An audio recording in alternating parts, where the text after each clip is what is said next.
Bonjour à vous, j'espère que vous allez bien. Là, je vais vous faire une petite présentation d'un tarot que j'ai acheté hier. Donc, il est chez Dervy Médicis, voilà. Et je l'ai juste ouvert, mais je ne l'ai pas encore déballé, on va dire. Donc, et c'est un tarot. Alors, moi, j'utilise pas le tarot en général, mais là, il est spécial parce qu'il est lié aux symboles et aux éléments. Et il fait des références à des dieux et déesses mythiques, quoi, hein. Allez, on y va. Donc là, j'aime beaucoup là, ce système. C'est quand même une belle boîte de qualité, hein. Voilà. Alors, il a été créé en 1988. Quand je l'ai acheté, ça aurait pu être fait maintenant, puisque vu l'esthétique, c'est resté moderne quand même. Et 88, et en fait, il a été réédité là. Voilà, alors il y a un beau livre, j'adore cette carte.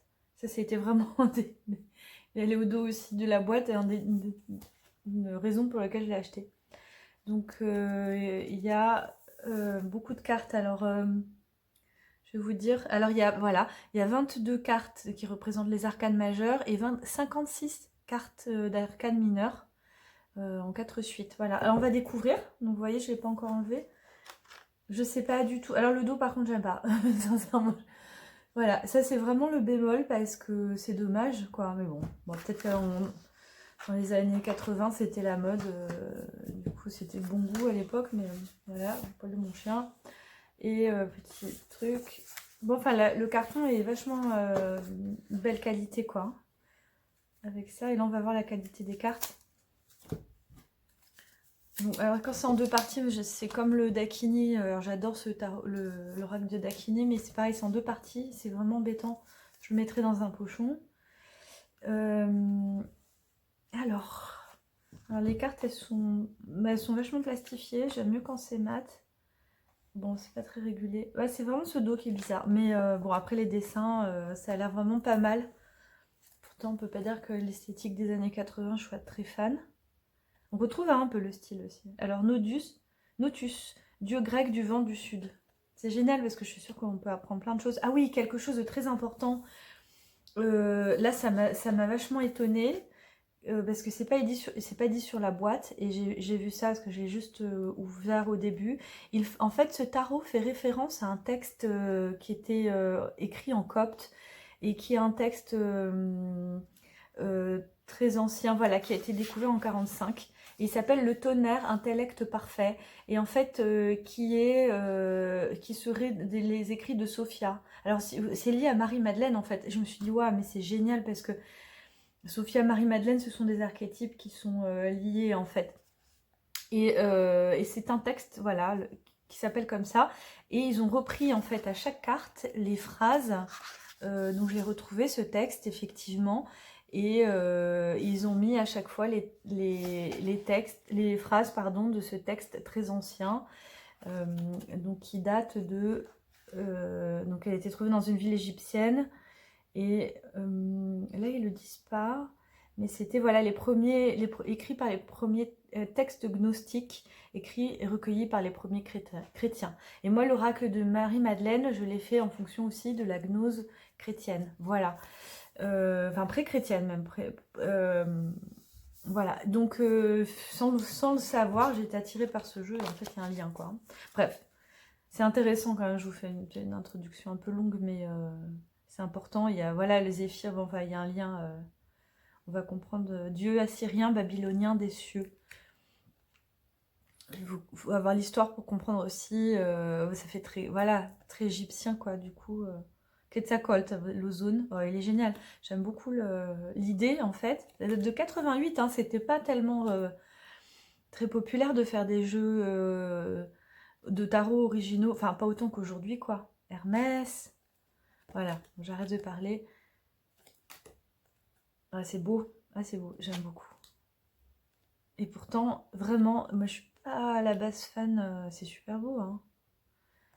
Pour une fois qu'il y a un esthétisme dessin, et simple, et limite naïf, mais hyper symbolique.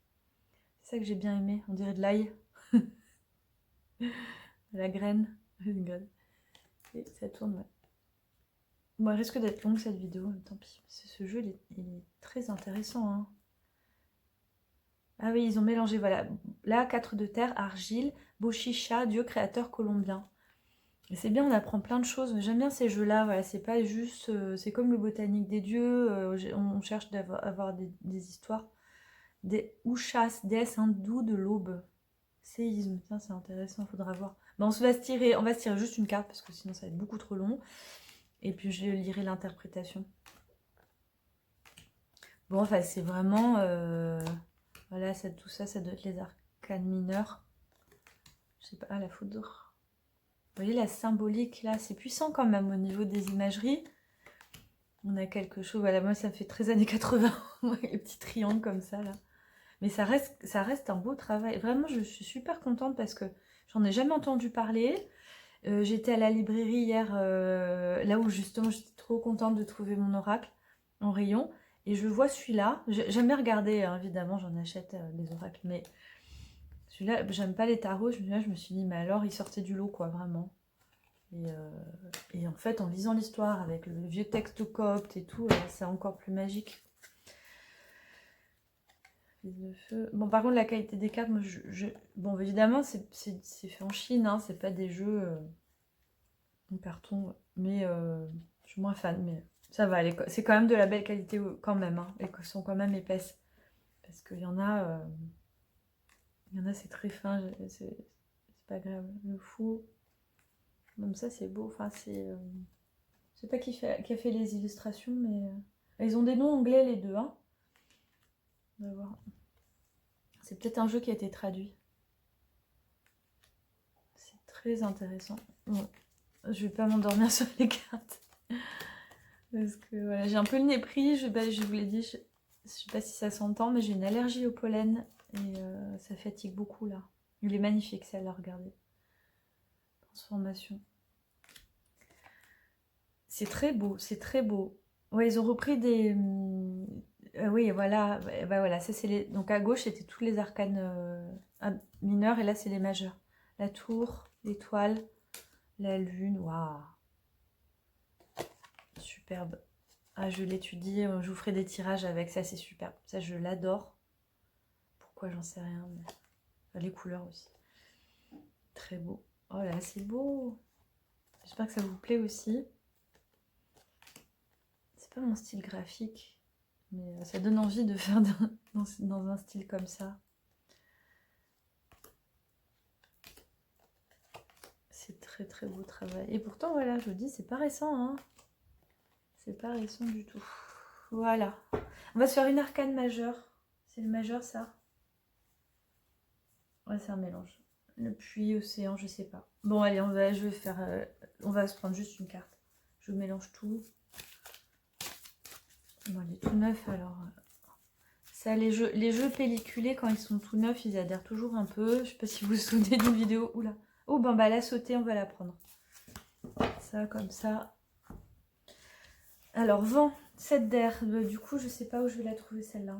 Ah oui. Alors, voilà, dans le livret, je vous fais pas un truc complet, ça va être trop long. De toute façon, vous me connaissez. Alors, donc là, on a la présentation arcane majeur, mineur, vous voyez bien. Ouais. L'introduction, ça c'est beau aussi. Hein. Ça rappelle, ah oui, j'ai compris. L'esthétique, c'est inspiré aussi des dessins antiques, quoi. Des illustrations antiques, forcément. Et donc voilà, il y avait l'eau, le feu, la terre, et là, le vent, vous voyez, c'est très très bien parce qu'ils ont même mis les symboles alchimiques. Ça, je sais pas ce que c'est, mais on a une petite voile et un genre une lettre. Je suis sûre que c'est lié à Hermès, ça. Et là, on a cette d'air Bunjil, dieu aborigène du ciel. Vous voyez, c'est vraiment toutes les traditions. Il y a un truc très chamanique là-dedans, avec se fait manger par le tigre et tout. Et donc, je vous montre en même temps, si je n'ai pas perdu tout le monde. Là, on a les majeurs. Et ensuite, voilà, on a signification des éléments. Et ah, voilà, là, on a les... Donc là, on a Mercure. Et là, oh, c'est génial, on a l'explication des... Ah, c'est les symboles égyptiens. Symboles astrologiques. Le nom lié à l'élément. Le numéro de la carte, ouais, c'est Der, Dieu, déesse, et symbole de l'élément. Voilà. Les symboles élémentaires doublent seulement les cartes avec les membres de la famille. Ok. Alors, les cartes de feu, foyer, flambeau, volcan, en fait, c'est vraiment les cartes de la terre, graines, plantes, fruits, argile, moisson, c'est vraiment intéressant. Il est chamanique ce jeu, en fait, c'est ça. Il a un côté chamanique. En fait, c'est tellement ancien, parce que c'est l'Antiquité, et du coup, même si c'est au pré-chrétien, début christianisme, on a encore une grande influence. Souffle, vent, alors, c'est quoi? Enfin, pour moi, c'est très chamanique. On va pas tout lire. Une lecture. D'accord, donc il y a une page.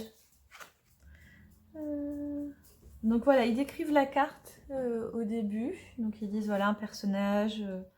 voilà, regardez, le regard fixe et vide comme s'il était en transe. Bonjour. Chamanisme. L'autre, il risque sa tête dans la bouche du tigre. Une main touche la terre, l'autre le ciel. Le tigre, emblème traditionnel des joueurs. Et créateur et destructeur. Et des petits symboles qui indiquent des opportunités éparses. Donc, allez, la lecture. Une lecture. Nous détestons presque tous le changement, mais de temps à autre vient un moment où nous ressentons un désir absolu. Nous en ressentons un désir absolu. Cette carte signale que c'est à présent le cas pour vous. Ici, avec le 7 d'air, c'est vous qui menez le jeu et qui décidez de modifier votre style de vie. C'est une vraie carte de joueur. Elle montre une situation où vous changez délibérément de position pour provoquer un revirement.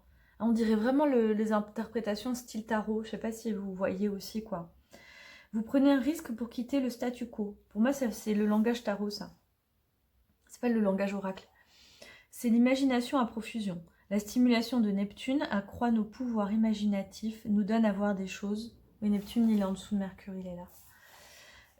Et les vieilles routines conventionnelles ne nous satisfait généralement plus. Nous désirons tous un peu de magie dans nos vies. Vous allez bientôt vous activer pour en trouver. Et ensuite, donc en positif, revirement délibéré de point de vue pour provoquer un changement. Décision de prendre un risque pour sortir d'une situation monotone, quelles qu'en soient les conséquences. Voilà, bon bah, c'est pour nous, pour le moment.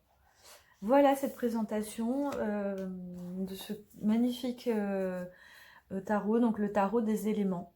Et chez Dervy, alors je ne connaissais pas, je vous redis encore, pardon, Dervy Médicis. Voilà. Bon, ben j'espère que ça vous a plu et je vous dis à bientôt.